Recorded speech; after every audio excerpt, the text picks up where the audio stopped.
25 मार्च 1971 Dhaka university के एक hostel में कुछ छात्र आधी रात तक बहस कर रहे थे। बाहर सन्नाटा था, लेकिन अचानक दूर कहीं मशीन गनों की आवाज गूंजने लगी।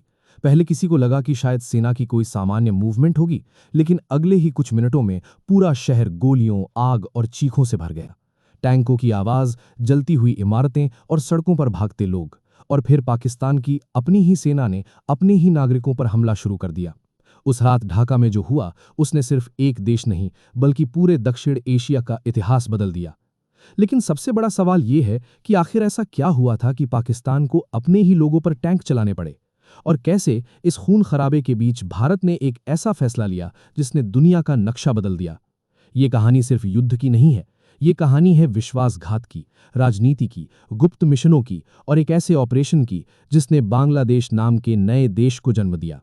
लेकिन इस कहानी की शुरुआत 1971 से नहीं होती। इसकी शुरुआत होती है 1947 से, जब अंग्रेज भारत छोड़कर जा रहे थे और उन्होंने एक ऐसा नक्शा बनाया जिसने आने वाले दशकों में करोड़ों लोगों की जिंदगी बदल दी। भारत का विभाजन हुआ और पाकिस्तान नाम का नया देश बना। लेकिन पाकिस्तान कोई सामान्य देश नहीं था। उसके दो हिस्से थे। पहला, पश्चिमी पाकिस्तान, जहां आज का पाकिस्तान है। दूसरा, पूर्वी पाकिस्तान, जो आज बांग्लादेश कहलाता है। सबसे हैरानी की बात यह थी कि इन दोनों हिस्सों के बीच लगभग 1600 किलोमीटर की दूरी थी और बीच में पूरा भारत मौजूद था। भाषा अलग थी, संस्कृति अलग थी, खान पान अलग था, यहां तक कि दोनों हिस्सों के लोगों की सोच भी अलग थी। लेकिन इसके बावजूद उन्हें एक ही देश का हिस्सा बना दिया गया।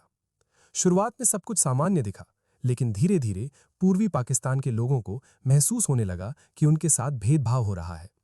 पूर्वी पाकिस्तान की आबादी ज्यादा थी, लेकिन सत्ता पूरी तरह पश्चिमी पाकिस्तान के नेताओं और सेना के हाथों में थी। देश की राजधानी पश्चिमी पाकिस्तान में थी। सेना में बड़े पदों पर पश्चिमी पाकिस्तान के अधिकारी थे। सरकारी नौकरियों में भी पूर्वी पाकिस्तान के लोगों को कम महत्व दिया जाता था। यहां तक कि उनकी भाषा बंगाली को भी बराबरी का सम्मान नहीं मिल रहा था। 1952 में हालात तब और बिगड़ गए जब पाकिस्तान सरकार ने उर्दू को पूरे देश की एकमात्र राष्ट्रीय भाषा बनाने की कोशिश की। ढाका की सड़कों पर हजारों छात्र उतर आए।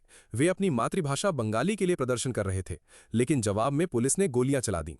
कई छात्र मारे गए और यहीं से पूर्वी पाकिस्तान के लोगों के दिल में गुस्से की आग जलने लगी। समय बीतता गया, लेकिन हालात नहीं बदले। पूर्वी पाकिस्तान देश की अर्थव्यवस्था में बड़ा योगदान दे रहा था, लेकिन विकास का फायदा पश्चिमी पाकिस्तान को मिल रहा था। लोगों को लगने लगा कि उन्हें सिर्फ इस्तेमाल किया जा रहा है। इसी बीच एक नेता तेजी से उभर रहा था, शेख मुजीबुर रहमान। उनकी आवाज पूर्वी पाकिस्तान के करोड़ों लोगों की आवाज बन चुकी थी। 1970 में पाकिस्तान में आम चुनाव हुए। ये चुनाव पाकिस्तान के इतिहास के सबसे महत्वपूर्ण चुनाव साबित होने वाले थे। शेख मुजीबुर रहमान की पार्टी आवामी लीग ने पूर्वी पाकिस्तान में जबरदस्त जीत हासिल की। पूरे पाकिस्तान की संसद में भी उन्हें बहुमत मिल गया।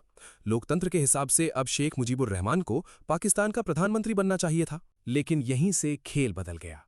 पश्चिमी पाकिस्तान की सत्ता, सेना और राजनीतिक नेताओं को यह मंजूर नहीं था कि देश का प्रधानमंत्री पूर्वी पाकिस्तान से बने। सत्ता हस्तांतरण टाल दिया गया। ढाका की सड़कों पर लाखों लोग उतर आए। पूरा पूर्वी पाकिस्तान गुस्से से उबल रहा था। लोग अब सिर्फ अधिकार नहीं बल्कि सम्मान मांग रहे थे। 7 मार्च 1971 को ढाका के रेस कोर्स मैदान में शेख मुजीबुर रहमान ने लाखों लोगों के सामने एक ऐतिहासिक भाषण दिया। उन्होंने सीधे तौर पर आज़ादी की घोषणा तो नहीं की, लेकिन उनके शब्दों ने लोगों के दिलों में विद्रोह की आग जला दी। उन्होंने कहा, इस बार का संघर्ष हमारी मुक्ति का संघर्ष है। इस बार का संघर्ष स्वतंत्रता का संघर्ष है। उस भाषण के बाद पूर्वी पाकिस्तान में हालात तेजी से बदलने लगे। सरकारी दफ्तरों में आदेश मानने से इनकार होने लगा। लोग पाकिस्तान सरकार के खिलाफ खुलकर खड़े होने लगे। और तभी पाकिस्तान की सेना ने एक खतरनाक फैसला लिया। 25 मार्च 1971 की रात पाकिस्तान सेना ने ऑपरेशन सर्च लाइट शुरू किया।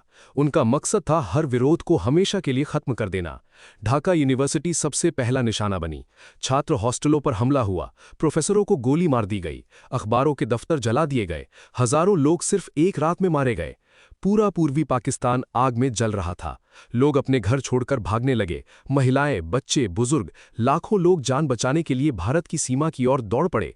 कुछ ही हफ्तों में भारत के पूर्वी राज्यों में शरणार्थियों की बाढ़ आ गई। भारत के लिए ये सिर्फ पड़ोसी देश का संकट नहीं था, ये एक मानवीय आपदा बन चुकी थी। सीमा के उस पार लोग मर रहे थे और सीमा के इस पार लाखों शरणार्थियों को संभालना मुश्किल होता जा रहा था। दिल्ली में प्रधानमंत्री इंदिरा गांधी लगातार रिपोर्ट्स पढ़ रही थीं। हर रिपोर्ट में मौत, अत्याचार और तबाही की नई कहानियां थीं। लेकिन असली सवाल अब ये था, क्या भारत सिर्फ तमाशा देखता रहेगा या फिर इतिहास बदलने वाला कोई बड़ा कदम उठाया जाने वाला था? और इसी सवाल के साथ दक्षिण एशिया की सबसे खतरनाक राजनीतिक और सैन्य चाल शुरू होने वाली थी। पिछले एपिसोड में ढाका जल रहा था। लाखों लोग भारत की सीमा की तरफ भाग रहे थे और दिल्ली में एक फैसला लिया जा चुका था, लेकिन दुनिया अभी उस गुप्त योजना से अनजान थी। 25 मार्च 1971 की उस रात के बाद पूर्वी पाकिस्तान अब सिर्फ एक अशांत इलाका नहीं रह गया था, वो धीरे धीरे एक युद्ध भूमि में बदल चुका था। ढाका की सड़कों पर धुआं था, घरों में मातम था और लोगों के दिलों में सिर्फ एक सवाल था कि अब क्या होगा। पाकिस्तान सेना ऑपरेशन सर्चलाइट के जरिए हर विरोध को कुचल देना चाहती थी। विश्वविद्यालयों पर हमले हुए, पत्रकारों को निशाना बनाया गया और बुद्धिजीवियों को गायब किया जाने लगा। लेकिन जितना ज्यादा डर फैलाया गया, उतनी ही तेजी से विद्रोह भी बढ़ता गया। पूर्वी पाकिस्तान के गांवों, कस्बों और शहरों में अब लोग खुलकर पाकिस्तान सेना के खिलाफ खड़े होने लगे थे। लेकिन समस्या ये थी कि उनके पास संगठन नहीं था, हथियार नहीं थे और सबसे बड़ी बात, कोई अंतर्राष्ट्रीय समर्थन नहीं था। और यहीं से भारत की भूमिका शुरू होती है। दिल्ली में उस समय प्रधानमंत्री इंदिरा गांधी लगातार बैठकों में व्यस्त थीं। हर दिन सीमा से नई रिपोर्ट्स आ रही थीं। आज फिर हजारों शरणार्थी सीमा पार करके आए। कई गांव पूरी तरह जला दिए गए। महिलाओं और बच्चों पर अत्याचार की खबरें। कुछ ही महीनों में लगभग 1 करोड़ शरणार्थी भारत पहुंच चुके थे। पश्चिम बंगाल, त्रिपुरा, असम और मेघालय, हर जगह अस्थायी कैंप बन चुके थे। स्कूलों को शरणार्थी शिविरों में बदला जा रहा था। रेलवे स्टेशनों पर हजारों लोग भूखे बैठे थे। बीमारियां फैलने लगी थीं। भारत के लिए ये सिर्फ मानवीय संकट नहीं था, ये आर्थिक और सुरक्षा संकट भी बनता जा रहा था। भारत समझ चुका था कि अगर ये स्थिति लंबे समय तक चली तो पूरा पूर्वी भारत अस्थिर हो सकता है। लेकिन असली समस्या कुछ और थी। अगर भारत सीधे पाकिस्तान पर हमला करता तो दुनिया इसे आक्रामक युद्ध मान सकती थी। और उस समय पूरी दुनिया 2 हिस्सों में बटी हुई थी, एक तरफ अमेरिका और दूसरी तरफ सोवियत संघ। और पाकिस्तान को उस समय अमेरिका और चीन दोनों का समर्थन मिल रहा था।